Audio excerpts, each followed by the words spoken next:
భర్తలకు మాత్రమే. ఇతరుల ముందు ఆమెను గౌరవిస్తూ మాట్లాడండి. ఆవిడ సమస్యలు చెబుతున్నప్పుడు పేపర్ చదవటం ఆపండి. ఆవిడ చూస్తున్న టీవీ ఛానల్ మార్చకండి. ఆమె అలసిపోయినప్పుడు వంటలో సహాయం చేయండి.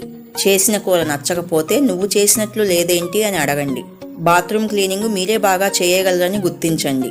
ఆమె పుట్టినరోజు నాడు ఒక విష్ చేయండి. మీరిద్దరూ ప్రశాంతంగా మాట్లాడుకునేటప్పుడు ఫోన్ ఎత్తకండి. రాత్రి ఆలస్యమైతే ముందుగా ఫోన్ చేసి చెప్పండి. పిల్లల కన్నా ఆమె ముఖ్యమని పిల్లలకు తెలిసేలా ప్రవర్తించండి.